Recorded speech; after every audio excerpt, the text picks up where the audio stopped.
So this may seem kind of corny, but this is going to be a rough week for bears because you know what? The bulls are out and they are ready to attack. So we have seen, God, that's so corny. So we have seen a very similar trend play out last week into the start of this week. And there's a series of events that are taking place that may cause some major liquidations in the market to the upside and make us run throughout the space. All right. Now, this is not a guarantee. This is not financial advice. But what we have seen is this continued pressure from the bulls, this continued buying and removing supply from exchanges, and eventually this snowballs into bigger moves in the market, right? We are at a time where there's now less and less and less Bitcoin available. We're seeing the same thing take place for many assets in the space. So it looks like we're gearing up for this nice big pump to the upside. Now, what is obviously good for us this week is we have, what's good for us this week is we have this possible good CPI report taking place on the 14th. We'll see if obviously that amounts to anything.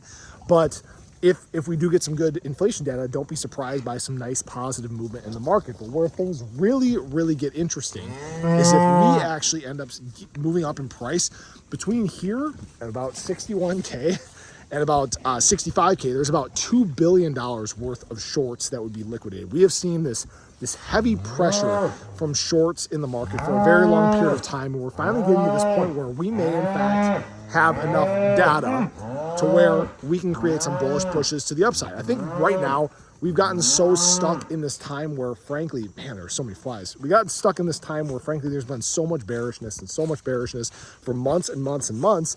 The market makers are eventually going to let things run, okay? That's kind of what we've been waiting for. We've been waiting for a positive sentiment. We've been waiting for some good news. We've been waiting for some sort of positive catalyst.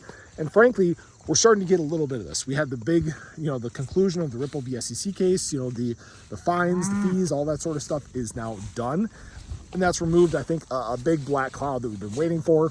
Positive event. Didn't really amount to much in terms of price movement. But if you guys haven't noticed, there's less and less negative news that we're experiencing. Yes, there's still the possibility of some stuff happening abroad. Yes, there's still the possibility of bad data.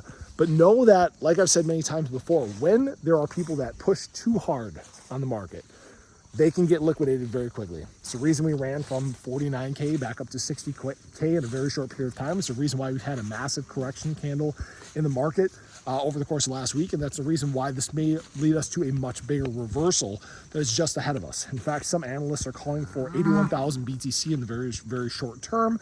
I don't know if I'm quite that bullish yet, but if these right things continue to happen, if institutional money continues to buy, if we see similar to what we saw back in February, March, don't be surprised by some good prices ahead. So appreciate you guys as always. Hopefully you enjoyed the video. Let me know your thoughts below, but have a great day. Catch you in the next one. Take care.